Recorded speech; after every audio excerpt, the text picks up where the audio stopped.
Flomatic ball checks are a great alternative for wastewater applications where roping, snagging, clogging is an issue in your system. Modern trash has become a major problem in wastewater pumping applications, causing traditional swing check valves to clog up with debris, modern trash, grease, any number of things that you can imagine being thrown in a waste stream. So Flomatic offers a wide array of ball check valves.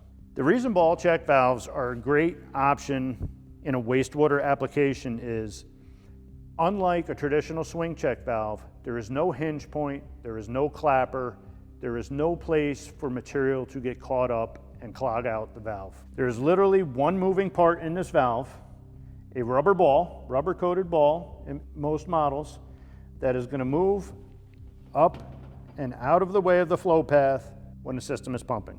This round ball is constantly being flushed as the media flows past it, therefore allowing minimal opportunity for anything to clog this check valve. These valves are designed to the AWWA C508 swing check standard for lay lengths. Therefore, if we have an application or a system where a swing check is constantly causing grief, this may be a good option to plug and play in your system and eliminate or alleviate any problems you're having with clogging of your check valve. Like swing check valves, these valves are designed to allow flow in one direction in your pumping system. When your pump shuts down, the valve is going to close, eliminating or dampening any pressure surges coming in the reverse direction.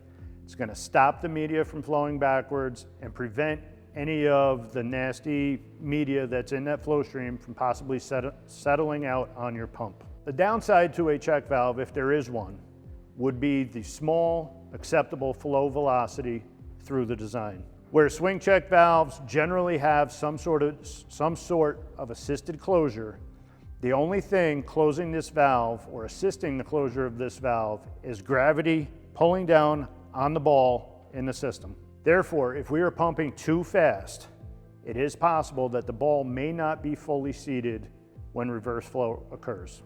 Generally, we like to see a flow velocity of 3 to 5 feet per second through this style check valve.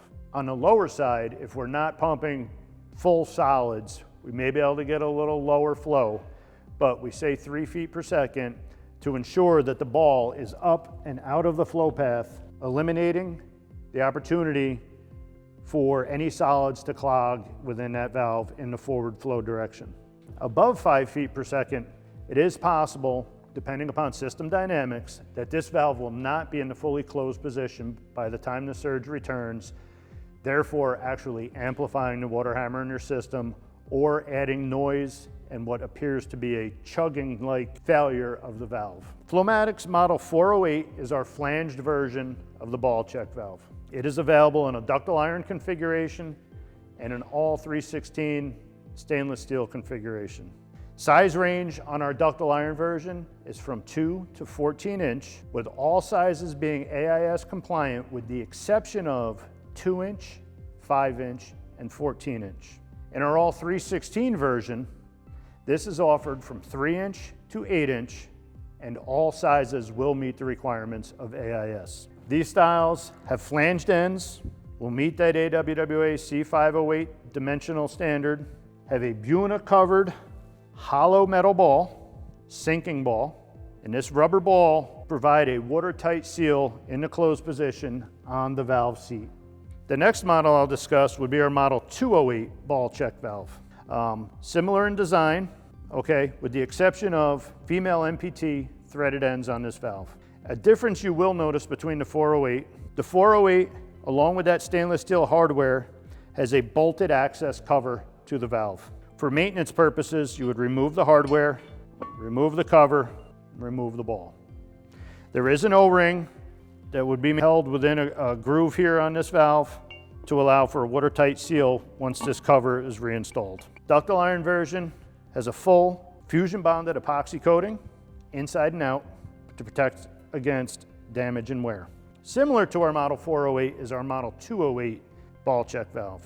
This is a cast iron version. It has threaded ends, female NPT connections from 1.25 inches to 2 inch. Same rubber ball, just a lot smaller, sinking rubber ball. This ball is solid rubber. It does not have a metal core. And the cover on this version is not bolted in place, it is threaded in place. It too will have an O-ring seal on the inside. Our Model 208 is also available in a PVC version. The Model 208 PVC version is available from 1 to 2 inch. It's available with female MPT threaded ends, which would be the Model 208T, or with socket ends for gluing to your PVC. So that would be your Model 208S. Also with a solid rubber ball. Moving on to Flomatic's Model 508. Similar but different. This valve is of ductile iron construction, fusion bonded epoxy, bolted cover, O-ring seal. However, the difference on this valve is we utilize a phenolic ball, similar to a cue ball for billiards. This style ball has much more resistance to abrasion, chemicals, other nasty things that we may find in a flow stream. Since this is now not a rubber-coated ball, the difference is on the interior of this body, on the seat side, there is a groove with a polyurethane O-ring that this ball will seat against to allow for drip-tight closure. This particular Model 508 is also available in stainless steel. You can see here in this cutaway, the phenolic ball and the O-ring seal. Both the Model 408 and 508 have an available option of what we call our floating ball. This would be the 508 floating ball, much lighter, hollow. Similar to this, would be much lighter, would be much less metal core inside the valve. These generally would not be used in a check valve application. The primary use of our floating ball check valves would be for preventing tanks from overflow, vapor release from tanks, prevention of vault flooding in a floodplain. There are minor instances where they may be used in a check valve application. However, please consult the factory to discuss. This would only occur in a vertical flow down condition under vertical flow down orientation under certain conditions. Again, advantages to a ball style check valve: the ability to handle solids, non-clogging, non-roping. The ball is constantly cleaning itself. Great overall check valve under the proper operating conditions. Some downsides are the minimal window of flow velocity. Again, 3 to 5 feet per second is our recommended flow velocity through the valve, okay? And the difficulty with position indication. We do have options for that. We could install what we call our proximity switch. You'll notice the bottom side of our valve body has a boss port.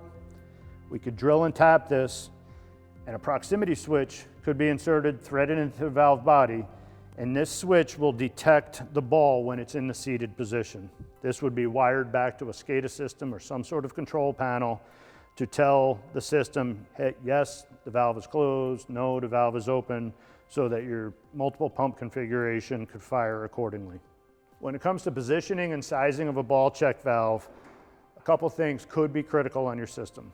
Ideally, we would like to see these check valves a minimum of 5 pipe diameters downstream from your pump discharge and any elbows, if possible. The more laminar the flow going through this valve, the happier it's going to be, the better things are going to operate. Preferred orientation would be vertical flow up. These valves can handle horizontal installation. However, like I mentioned much earlier, we are dependent on gravity to seat the ball in this valve. The way these valve bodies are designed and the geometry internally is such that this ball will come to a full seated position in a horizontal orientation. However, with the vertical flow up orientation, we can take more advantage of gravity closing this valve faster. Along with the speed at which this valve closes, our recommended flow velocity of 3 to 5 feet per second comes into play when sizing your check valve. Don't size your check valve based on your pipeline size. Look at the anticipated flow rate through your system and size this check valve and adapt your piping according to that desired 3 to 5 feet per second in the system. Another additional feature that can be installed in our check valves, especially these check valves, depending upon the system and the orientation, these check valves can have noise upon shutdown. If there is potential for siphoning of the system, when your pump shuts down, it is very important to break the siphon in your system. Maybe a residential wastewater pumping station, a simplex or a duplex system, pumps are in the basin, pumping up out of the basin, going to a valve vault, and discharging somewhere downstream. If that is open discharge into your septic field or a neighboring tank, what will happen is when the pump shuts down, the media in that pipeline will want to siphon. The check valves in the vault, I can almost guarantee you, are going to chug and make a thumping noise for a couple seconds. So we can install something similar to this or something similar. This would be our Model 77 vacuum breaker valve. It can be very easily installed on the smaller size valves, and all it's going to do is when that pump shuts down and that siphon begins, creating a negative pressure back at this check valve in the valve cover, in the ball check valve cover, will open quickly and allow a sniff of air into the system, allowing to break the siphon. This can also be accomplished on larger size valves with some minor calculations, but it is very important to understand the dynamics of your system, overall length of your pipe, and your discharge location. Along with wastewater pumping applications, these valves could possibly also be utilized in slurry and mining applications, perhaps livestock farming, industrial and municipal processes. Very advantageous where your typical clean water is not in play, where we have debris or slurries or chemicals that may be of concern. This is not a valve you would generally see in a clean water application. Again, designed primarily for the wastewater and industrial waste market. With the simple, robust design of our ball check valves, minimal maintenance is required. If these valves are subject to the proper operating conditions that you will find in our installation manuals, you keep it within the flow range that we recommend, this should last many, many years of trouble-free operation. If anything were to be maintained, it would more than likely be the ball. And again, simple removal of the cover with the stainless steel hardware, remove the cover, pull the ball out, inspect, replace, put the cover back on, or in our 508, a similar style application, remove your stainless steel hardware and your cover and your ball. This model, it might be necessary to replace the O-ring seal. That can also be replaced through your cover. And in our 208, our threaded cover. On the larger size valves, it could become a little cumbersome and more difficult to get the ball out of the valve.